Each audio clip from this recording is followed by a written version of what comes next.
It's in the news, lifestyle gurus, and people around you. You hear, follow your passion literally everywhere. In this video, we're going to talk about why following your passion leads to dissatisfaction, burnout, and unnecessarily frustrations. You have one singular passion, and your job is to fulfill that passion and exclude everything else. If you do that, you're all set. If you don't, you're a failure.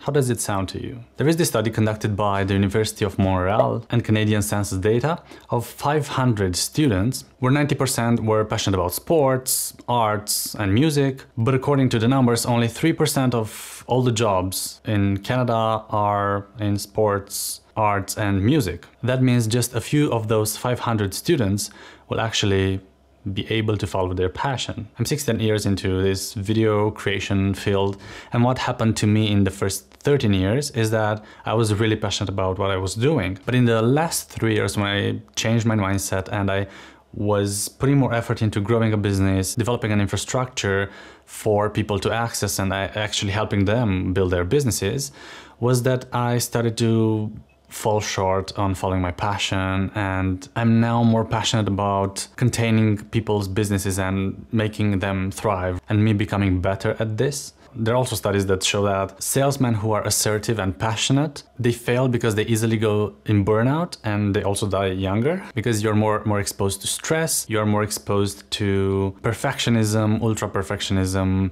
you not being enough. It's all about you and yourself, and very little about how you can help people sell their properties better. It's not that being passionate doesn't matter. I didn't want to destroy people who are being passionate about things.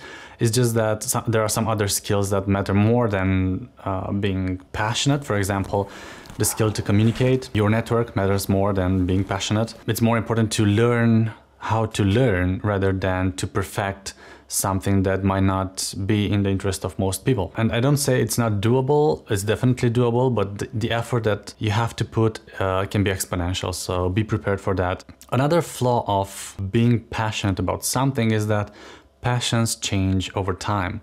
Think about you as a child. Most children, their passion is to become astronauts or to become doctors, which is wonderful. It's just that as we age, we change our passions. For example, 5 years ago, I was still passionate about filmmaking. I really wanted to make videos, and that was it. Nowadays, I'm more passionate about building businesses, building opportunities for people to improve their lives. And speaking about being passionate, if you like this video helpful in any way, please like and share. It helps the algorithm, it helps us to reach other people and, you know, make them more valuable and bring value into their lives. Another point that I really want to highlight here is whatever you're passionate about, there is one skill that cannot be outpaced, and this is learn how to learn, or master learning so you can be adaptable.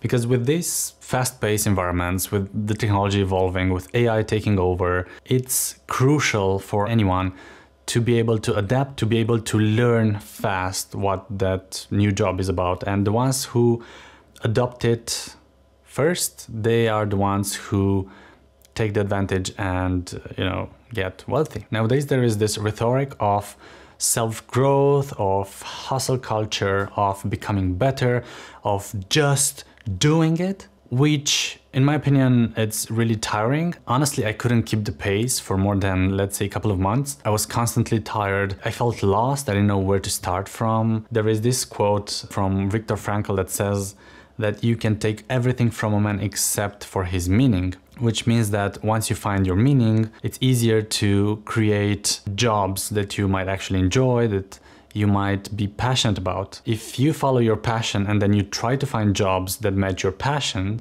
or passions, it's unlikely that you find those. It's much easier to have an idea like, I would like to change the world in this way or in that way, and then pursue your road to making that particular impact, and then the jobs that follow the same path will come towards you. This is very tricky, but I know that following your passion sounds very good, but it's deeply egocentric, because following your passion doesn't care about what people say. You know, there's even this saying like, don't care what people say. It's mostly about you. It's mostly about, you know, the inner self. It's feeding that ego within ourselves that say, I will do whatever I like. I won't do anything outside what I like. It's just missing on opportunities. It might create some blind spots. And Ryan Holiday says it in his book, Ego is the Enemy. It's easier to find your passion and not look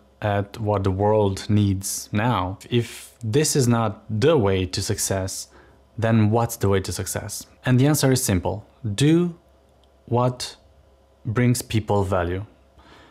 Do what the world needs right now. Seek opportunities. And by doing so, not only you will find your mission in life, but you will also be able to carry that mission throughout your life. Thank you very much for staying until the end. You're brave if you went through all this, and I'm gonna catch you in the next video. And until then, be less passionate. See you next time.